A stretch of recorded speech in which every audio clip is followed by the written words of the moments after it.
Hello दोस्तों, आज हम आपके लिए 100 ऐसे महत्वपूर्ण प्रश्न लेकर आए हैं, जो सामाजिक विज्ञान के राजनीतिक शास्त्र से संबंधित हैं और ऐसे प्रश्न हैं जो वनडे एग्ज़ाम से लेकर हर छोटे-बड़े एग्ज़ाम में पूछे जाते हैं।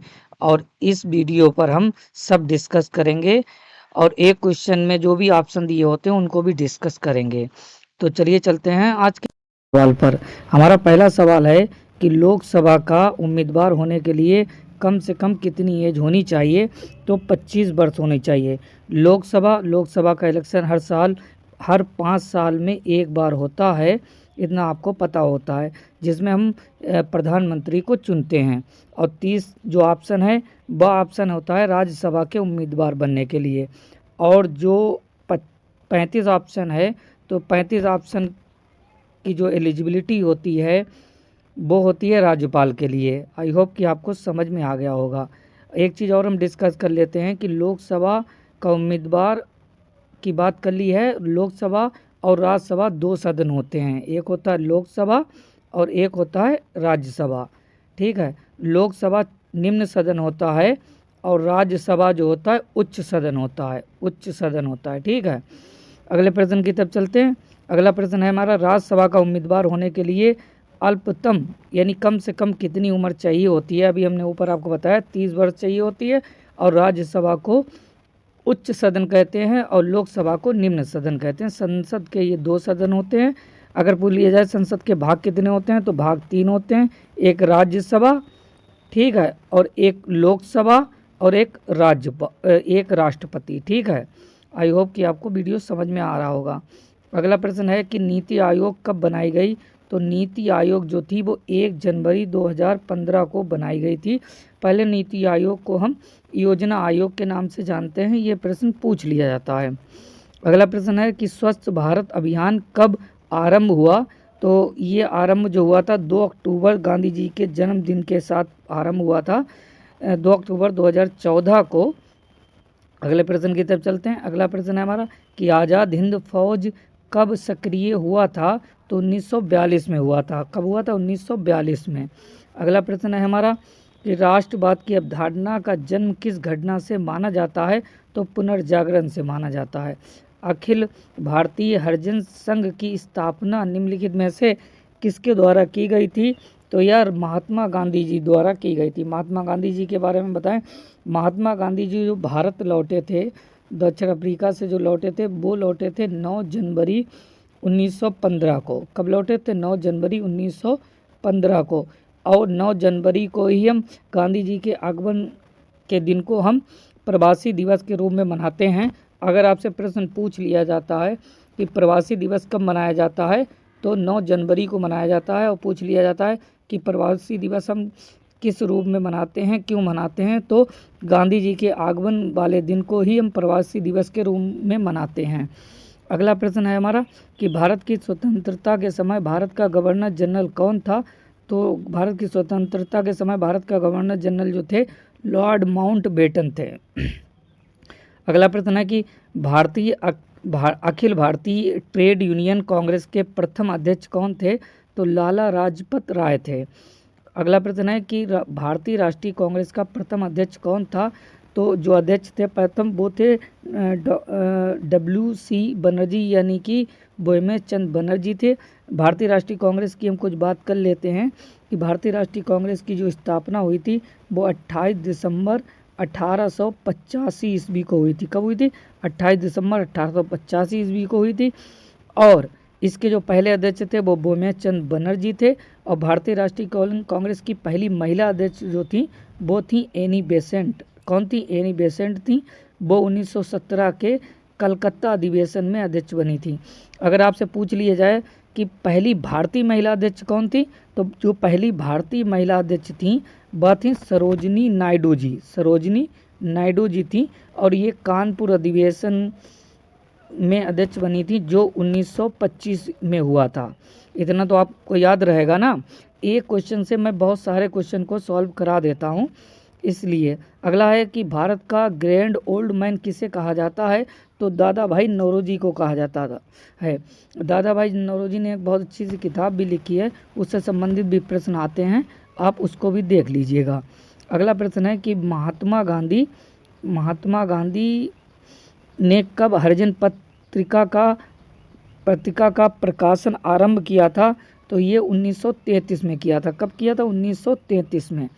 अगला प्रश्न है कि रोलेट एक्ट किस वर्ष पारित हुआ था? तो रोलेट एक्ट 1919 में पारित हुआ था।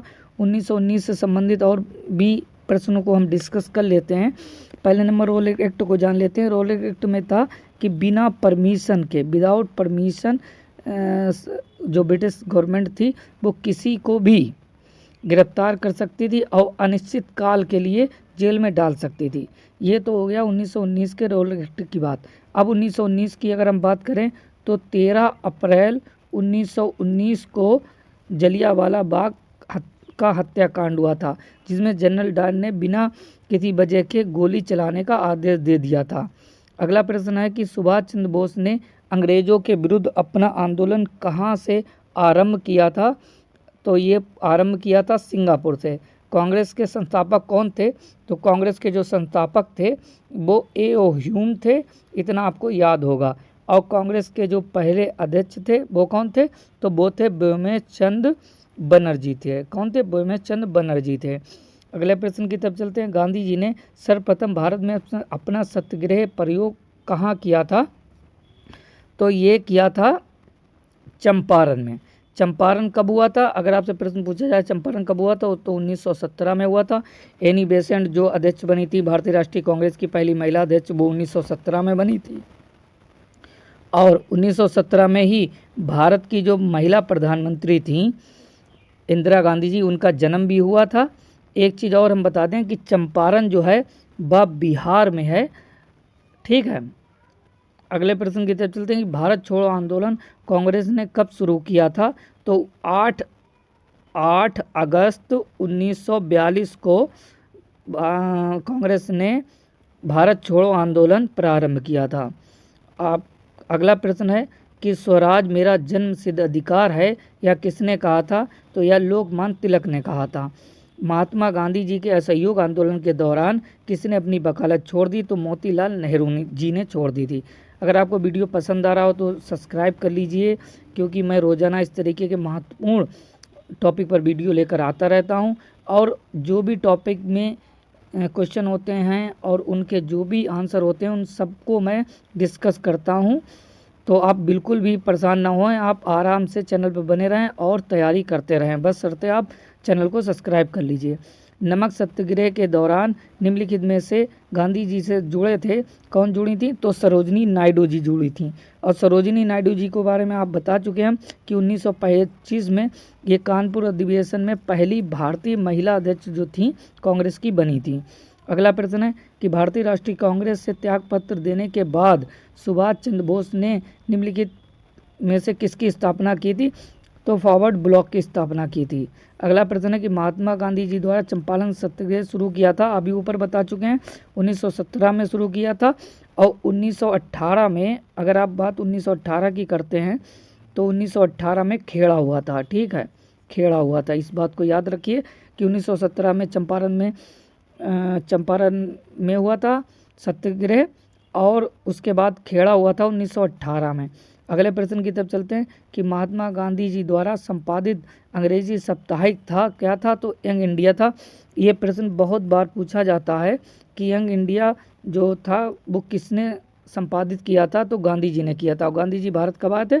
9 जनवरी 1915 को, जिसको हम प्रवासी दिवस के रूप में मनाते हैं। अगला है निम्नलिखित में से कौन आज़ाद हिंद फौज के एक प्रमुख अधिकारी थे? तो शहनवाज खान थे। फूट डालो और राज करो की नीति किसने अपनाई थी? लॉर्ड कर्जन ने फूट डालो और राज करो की नीति अपनाई थी। उसी के तहत 1905-1906 में बंगाल का विभाजन हुआ था। अगले प्रश्न की तरफ चलते हैं कि गदर पार्टी का मुख्यालय कहाँ है? तो सैन फ्रांसिस्को में गदर पार्टी का मुख्यालय था। सुभाष चंद्र बोस ने कब कांग्रेस की अध्यक्षता से त्यागपत्र दिया? तो 1939 में दिया था। स्वतंत्रता संग्राम में गांधी जी ने किसान आंदोलन प्रारंभ किया था, कब किया था? चंपारण में किया था। और चंपारण कब हुआ था? 1917 में हुआ था, और चंपारण बिहार में है। इतनी बार मैं आपको रिवाइज करा दूंगा कि अगर आप बाद में भूलना भी चाहें तो नहीं भूल सकते हैं। अगला प्रश्न है कि भारत की आज़ादी के समय ब्रिटेन का प्रधानमंत्री कौन था। मोस्ट इम्पोर्टेंट प्रश्न है, पूछ लिया जाता है। कौन था? इटली थे। ठीक है, अगले प्रश्न की तरफ चलते हैं कि 1935 के भारत सरकार का अधिनियम किस निर्णय से संबंधित था। तो प्रांतीय स्वायत्तता से था। ठीक, भारत छोड़ो आंदोलन कब हुआ था? मैंने आपको बताया 8 अगस्त 1942 को। अगला प्रश्न है कि 1905 में सर्वेंट ऑफ इंडिया सोसाइटी को किसने आरंभ किया था। तो गोपाल कृष्ण गोखले ने आरंभ किया था। दिल्ली चलो का नारा किसने दिया। तो सुभाष चंद्र बोस ने दिया था। किस कांड के कारण असहयोग आंदोलन बंद करना पड़ा।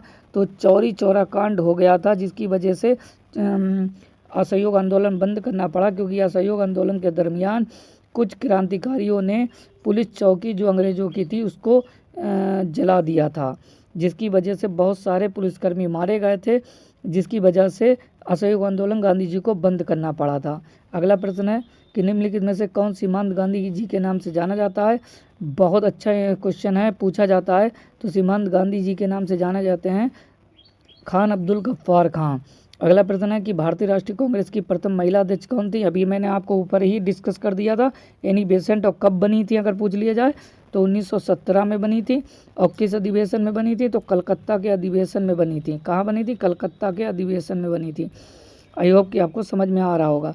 अगला प्रश्न है कि केंद्र राज्यों के प्रशासनिक संबंध भारतीय संविधान के किस अनुच्छेद में है। तो 352 से 356 के मध्य है। भारतीय राजनीतिक व्यवस्था की विशेषता क्या है। तो जाति, धर्म और राष्ट्रीय हित ही भारतीय राजनीतिक व्यवस्था की सबसे बड़ी विशेषता है। गोवा भारतीय गणतंत्र का एक हिस्सा कब बना? 1961 में।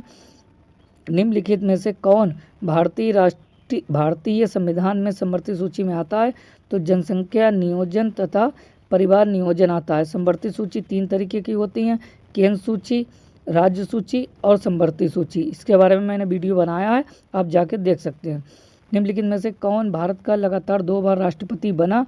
तो राजेंद्र प्रसाद जी बने, जो भारत के पहले राष्ट्रपति थे। संविधान सभा के सम्मुख किसने संविधान की प्रस्तावित की थी। तो पंडित जवाहरलाल नेहरू ने की थी। और पंडित जवाहरलाल नेहरू जो थे वो भारत के पहले प्रधानमंत्री थे। मौलिक अधिकारों पर निम्नलिखित में से किसके द्वारा प्रतिबंध लगाया जा सकता है। तो ये सुप्रीम कोर्ट के द्वारा लगाया जा सकता है। और एक चीज़ हम आपको बता दें कि सुप्रीम कोर्ट के द्वारा लगाया जा सकता है। मौलिक अधिकार जो होते हैं वो फंडामेंटल राइट्स, जिनको इंग्लिश में कहा जाता है, जो 12 से 35 के मध्य होते हैं, जिसमें आर्टिकल 17 कहता है, क्या कहता है, अनटचेबिलिटी यानी छुआछूत निषेध का प्रावधान है। और बहुत सारे प्रावधान हैं, बहुत इंपॉर्टेंट है, आप जाके पढ़ लीजिएगा। अगला है कि निम्नलिखित में से किस क्षेत्र में स्थानीय निकायों पर राज्य सरकार का कोई नियंत्रण नहीं है। तो नियम निर्धारण पर नहीं है। लोकप्रिय प्रभु सत्ता का समर्थन किया था, किसने किया था। D.H. ग्रीन ने किया था। किसी अधिनियमित संविधान का सबसे पहला उदाहरण क्या है। तो फ्रांस, तो अमेरिकी संविधान है। विदेशों को भेजे जाने वाले विभिन्न संसदीय प्रतिनिधि मंडलों के लिए व्यक्तियों का नामांकन निम्नलिखित में से कौन करता है। तो लोकसभा करता है। लोकसभा के लिए हम बता चुके हैं, लोकसभा का इलेक्शन हर 5 साल में होता है। और ये संसद का निम्न सदन होता है और उच्च सदन राज्यसभा होता है, जिसके मेंबर का जो पीरियड होता है वो 6 वर्ष का होता है। ठीक है, और राज्यसभा को कभी भंग नहीं किया जा सकता, जबकि लोकसभा को हर 5 साल के बाद भंग किया जा सकता है। किसी राज्य के राज्यपाल को निम्नलिखित में से किसकी शक्ति नहीं होती है। तो विधान तथा स्थगित करने की शक्ति नहीं होती है।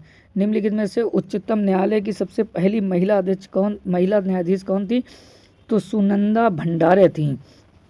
राज्यसभा कब भंग होती है। तो राज्यसभा कभी भंग नहीं होती है, क्योंकि इसके जितने भी मेंबर हैं उन सारे मेंबर का एक साथ जो है वो नहीं होता है इलेक्शन। लोकसभा का एक साथ इलेक्शन होता है।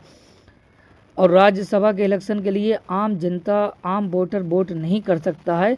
आम जनता द्वारा जो प्रतिनिधि चुने गए हैं वही वोट डाल सकते हैं। अगला प्रश्न है हमारा कि भारत में मंत्रिपरिषद सामूहिक रूप से किसके प्रति उत्तरदायी होती है। तो लोकसभा के प्रति उत्तरदायी होती है, और लोकसभा जो होता है वो संसद का निम्न सदन होता है। अगला प्रश्न है कि राज्य पुनर्गठन आयोग के अध्यक्ष कौन थे? फजल अली थे। संसद की संयुक्त बैठक की अध्यक्षता कौन करता है? तो लोकसभा अध्यक्ष करता है। भारत गणतंत्र कब बना? 26 जनवरी 1950 को। भारतीय संविधान में मौलिक कर्तव्य कब सम्मिलित किए गए? 1976 में। पंचायती राज प्रणाली में महिलाओं के लिए कितनी सीटें आरक्षित की गई? 33%। उच्च न्यायालय के न्यायाधीशों की नियुक्ति कौन करता है? तो जो उच्च न्यायालय के न्यायाधीशों की नियुक्ति राष्ट्रपति करता है।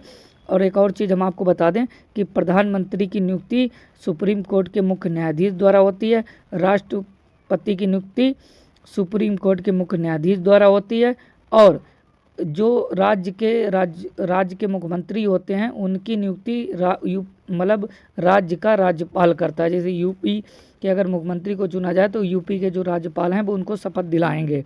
इतना कॉन्सेप्ट आपको क्लियर हो गया। अगला है कि सामाजिक समता से क्या अभिप्राय है? जो समाज में भेदभाव ना हो, इसी के लिए समाज में भेदभाव ना हो, छुआछूत ना हो। छुआछूत से संबंधित आर्टिकल जो है आर्टिकल 17 है, जो कि फंडामेंटल राइट्स 12 से 35 के मध्य आता है। भारत में राष्ट्रपति अपना त्यागपत्र किसके समक्ष पेश करेंगे? तो उपराष्ट्रपति के समक्ष पेश करेंगे। संविधान की किस अनुसूची में क्षेत्रीय 22 भाषाएं सम्मिलित की गई? तो 8वीं अनुसूची में की गई। गरीबी हटाओ के नारा किसके साथ का नाम किसके साथ जुड़ा है? तो इंदिरा गांधी जी के साथ जुड़ा है। ऑप्शन नंबर डी सही हो जाएगा। किसके साथ जुड़ा है? इंदिरा गांधी जी के साथ जुड़ा है। और इंदिरा गांधी जो भारत की पहली महिला प्रधानमंत्री थी, और इनका जन्म 1917 में हुआ था। अगला प्रश्न है कि भारतीय संविधान का निम्नलिखित में से कौन सा पक्ष यूएसए के संविधान के समान है? तो मौलिक अधिकार। और मौलिक अधिकार किसके मध्य हैं? तो आर्टिकल 15 से 35 के मध्य हैं, जिसमें अनटचेबिलिटी आता है 17 में, और जीवन जीने का अधिकार जो आता है वो 21 में आता है। ठीक है। अगला प्रश्न है कि विश्व पर्यावरण दिवस कब मनाया जाता है? तो 5 जून को मनाया जाता है। संयुक्त राष्ट्र संघ कब अस्तित्व में आया? 1945 में। और 1945 में क्यों आया? क्योंकि 1939 से और 1945 तक सेकेंड वर्ल्ड वार यानी द्वितीय विश्व युद्ध लड़ा गया था। अगला प्रश्न की तरफ चलते हैं। भारतीय संविधान को अपनाया गया कब? अपनाया गया संविधान सभा द्वारा अपनाया गया, जिसकी पहली बैठक जो हुई थी वो 9 दिसंबर 1946 को हुई थी। मोस्ट इम्पोर्टेंट प्रश्न है, आपसे पूछ लिया जाता है कि संविधान सभा की पहली बैठक कब हुई थी? तो 9 दिसंबर 1946 को हुई थी, और दूसरी बैठक जो हुई थी वो 11 दिसंबर 1946 को हुई थी। अगला प्रश्न है हमारा कि संविधान सभा ने भारत के संविधान को कब स्वीकृत किया था? तो संविधान जो लिखकर तैयार हो गया था वो 26 जनवरी 1949 को तैयार हो गया था, लेकिन जो लागू किया गया वो 26 जनवरी 1950 को लागू किया गया था। ठीक है।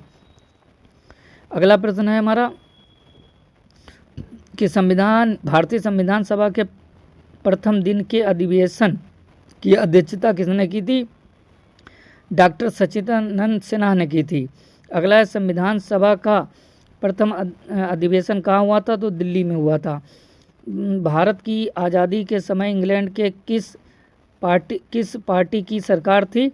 तो लेबर पार्टी की थी। और उस समय जो इंग्लैंड के यानी जो ब्रिटिश गवर्नमेंट के प्रधानमंत्री थे वो कौन थे? तो वो थे इटली। ऊपर मैंने पढ़ाया है कौन थे? इटली थे। इतना आपको याद करना पड़ेगा। ठीक है। अगला प्रश्न है हमारा कि किस अधिनियम की प्रमुख विशेषताएं प्रांतीय स्वायत्तता थी? तो 1935 की। भारत की संविधान सभा किसके अनुसार गठित की गई थी? तो ये कैबिनेट मिशन योजना के तहत की गई थी। संविधान सभा को किसने मूर्त रूप प्रदान किया था? तो पंडित जवाहरलाल नेहरू ने किया था, जो भारत के पहले प्रधानमंत्री थे। अगला प्रश्न है कि मार्ले मिंटो सुधार बिल किस वर्ष में पारित किया गया था? तो 1909 में किया गया था। रेगुलेटिंग एक्ट पारित किया गया था, कब किया गया था? तो 1973 में किया गया था। और रेगुलेटिंग एक्ट के तहत ही 1773 में रेगुलेटिंग एक्ट आया, और 1774 में रेगुलेटिंग एक्ट के तहत ही भारत में पहला न्यायालय यानी पहला कोर्ट बना था। पहले कोर्ट की स्थापना हुई थी, और इसी के तहत 1773 के तहत ही वॉरेन हेस्टिंग जो थे वो पहले गवर्नर बने थे। गवर्नर जनरल बने थे बंगाल के। लिखित संविधान की अवधारणा ने सर्वप्रथम कहाँ जन्म लिया था? तो फ्रांस में लिया था। विश्व का सबसे बड़ा लिखित एवं सर्वाधिक व्यापक संविधान किस देश का है? तो भारत का है। भारत की राजधानी क्या है? नई दिल्ली। ठीक है। 42वें संविधान संशोधन द्वारा प्रस्तावना में निम्नलिखित में से कौन सा शब्द जोड़ा गया? तो समाजवाद जोड़ा गया। अगला है भारतीय संविधान का अभिभावक कौन है? तो राष्ट्रपति जो होता है भारतीय संविधान का अभिभावक होता है। भारतीय राजनीतिक व्यवस्था में इनमें से कौन सर्वोच्च है? तो संविधान सर्वोच्च माना गया है। भारतीय संविधान में संघवाद किस देश से लिया गया है? तो कनाडा से लिया गया है। अगला है कि भारत का संसदीय प्रणाली प्रभावित है किससे? इंग्लैंड से प्रभावित है। कानून के समान संरक्षण भाग कहाँ से लिया गया है? तो अमेरिका से लिया गया है। राज्य के नीति निर्देशक तत्व किस देश के संविधान के आधार पर निर्मित किए गए थे? तो ये आयरलैंड से लिए गए थे। भारतीय संसदीय शासन प्रणाली सर्वप्रथम किस देश में विकसित हुई थी? तो ब्रिटेन में हुई थी। भारत में सर्वोच्च माना गया है क्या? संविधान को माना गया है।